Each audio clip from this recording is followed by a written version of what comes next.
Hello दोस्तों, स्वागत है आपका हमारे यूट्यूब चैनल पे। आज हम लोग देखेंगे क्लास 11 के हिस्ट्री के मॉडल सेट 2 का। तो चलिए शुरू करते हैं। पहले सवाल क्यों चलते हैं। पहला सवाल है होमिनिड समूह की विशेषताएं हैं। तो क्या है होमिनिड समूह की विशेषताएं। तो मस्तिष्क का आकार बड़ा होता है, ये भी सही बात है। दो पैरों पर चलना, ये भी बात सही है। उपयुक्त विशेष हाथ की विशेष आकृति, ये भी सही, यानी उपयुक्त सही वाला ऑप्शन सही हो जाएगा, यानी कि ऑप्शन नंबर डी इसका सही आंसर है। फिर बढ़ते हैं दूसरे में।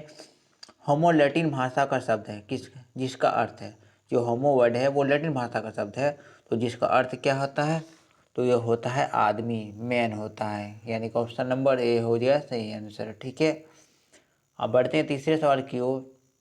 देखते हैं होमो इरेक्टस के प्राचीनतम जीवाश्म पाए गए हैं। होमो इरेक्टस के प्राचीनतम जीवाश्म कहाँ पाए गए थे, तो एशिया तथा अफ्रीका में, ऑप्शन नंबर बी हो जाएगा इसका सही आंसर। फिर चौथा देखते हैं ऑस्ट्रेलोपिथिकस की उत्पत्ति हुई है। तो ऑस्ट्रेलोपिथेकस की उत्पत्ति कहाँ माना जाता है, तो लैटिन और ग्रीक भाषा से, लैटिन और ग्रीक भाषा से इसकी उत्पत्ति हुई है। ठीक है, चौथा तो हो गया। पांचवे पर बढ़ते हैं। पांचवा देखते हैं दजला फरात नदी गिरती है। तो ये दो दो नदी है, दजला फरात नदी, जिसके बीच में मेसोपोटामिया है। तो ये दोनों नदी गिरती कहाँ पर है, तो गिरती है कहाँ पे, फारस की खाड़ी में, ऑप्शन नंबर सी इसका सही आंसर है। छठा देखते हैं निम्नलिखित में से किस शहर में वारका शीर्ष मिला। तो वारका शीर्ष कहाँ पे मिला था, ऑप्शन नंबर सी उरूप में मिला था। फिर सातवां क्वेश्चन देखते हैं बेबीलोन नगर का प्रमुख देवता कौन था। बेबीलोन नगर की प्रमुख देवता माना जाता है तो कौन, तो मर्दुक माना जाता है। सात का क्या हो जाएगा, ऑप्शन नंबर ए हो जाएगा। ठीक है, फिर आते हैं नेक्स्ट वर्ग 8वें नंबर में। 8वां में है ऊर कौन सा देवता था। तो ऊर किसका देवता था, तो वो चंद्र देवता, मुंड डाइटी था। ठीक है, चंद्र देवता था। 8 तो हो गया। नेक्स्ट पढ़ते हैं 9वां नंबर में। 9वां देख रहे हैं कि गौथ वेड और लोम्बाई किस मूल के समूह थे। तो ये किस मूल के समूह थे, तो जर्मन मूल के थे। ठीक है, 10 देखते हैं दिनारियस का अर्थ था।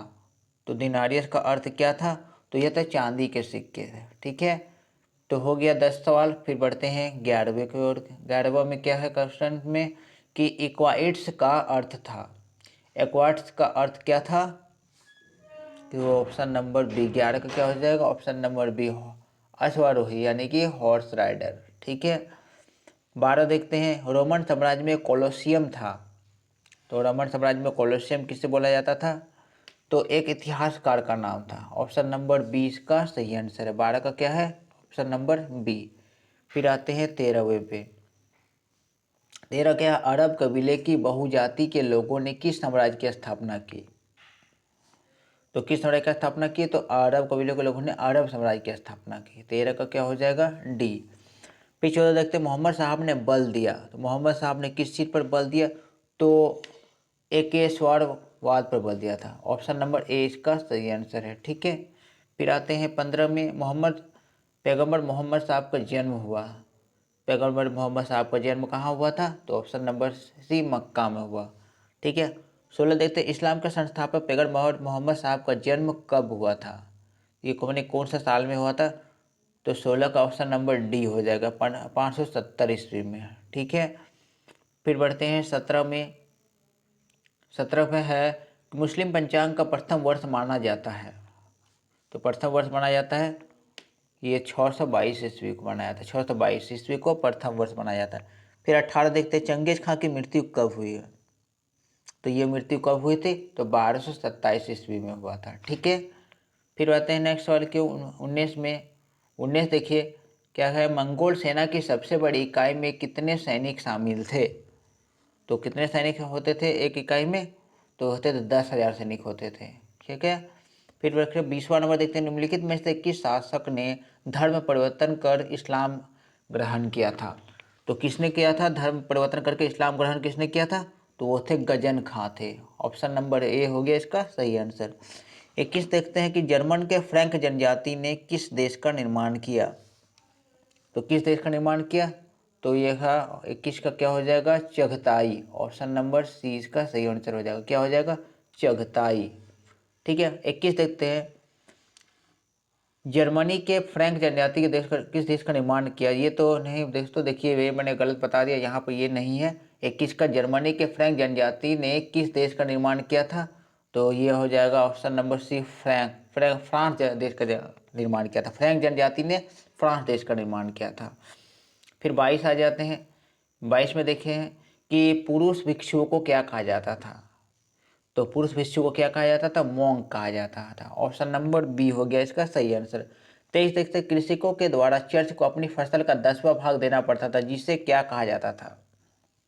तो उसे क्या कहा जाता था? तो टीथ कहा जाता था। ऑप्शन नंबर ए हो गया इसका सही आंसर।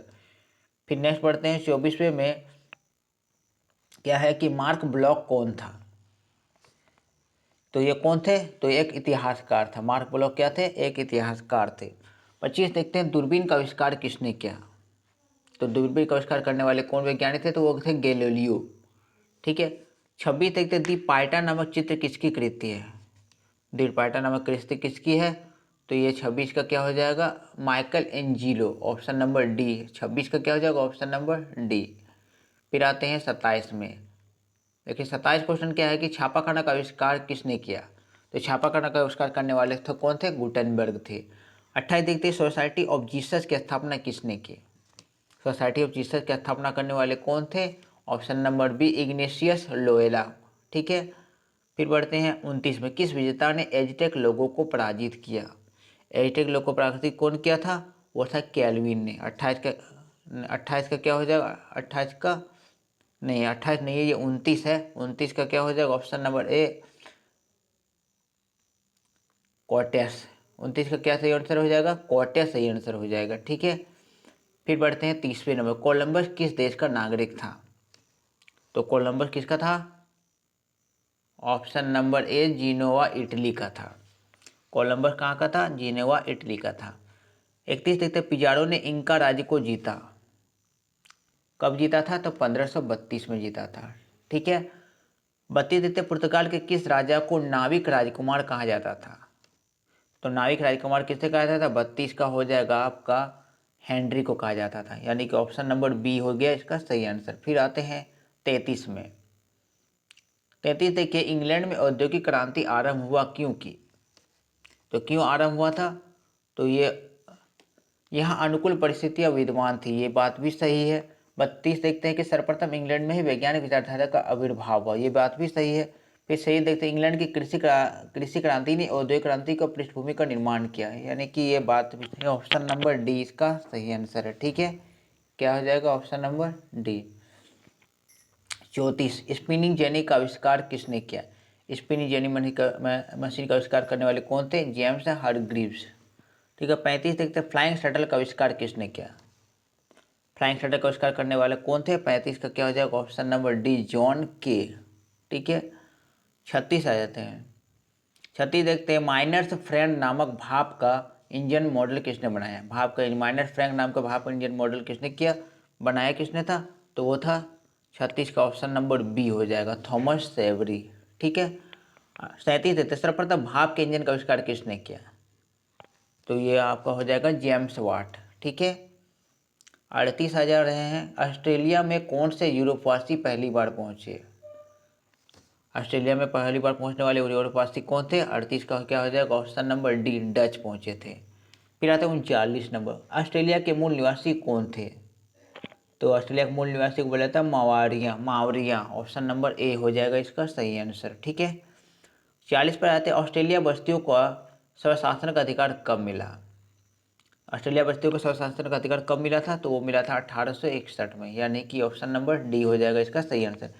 41 देखते हैं 1514 ईस्वी चीन में सर्वप्रथम कौन सी यूरोपीय शक्ति ने प्रवेश किया? बोल रहा है कि कौन सा यूरोपीय शक्ति चीन में प्रवेश किया 1514 में? तो ये हो जाएगा आपका 41 का ऑप्शन नंबर बी, पुर्तगाल ने प्रवेश किया था। ठीक है। 42 पर आ जाते हैं। 42 देखिए 18वीं शताब्दी के आरंभ में यूरोपीय लोग चीन में क्या खरीदते थे? तो ये 42 का क्या हो जाए? क्या खरीदते थे? तो चाय भी खरीदते थे, रेशम भी खरीदते थे, मिट्टी का बर्तन भी खरीदते, यानी कि आपका ऑप्शन नंबर डी हो जाएगा सही आंसर। क्या हो जाएगा? Option number D. 43 देखते हैं 1911 में मंचू राजवंश की समाप्ति के पश्चात किसके नेतृत्व में गणतंत्र स्थापना हुई?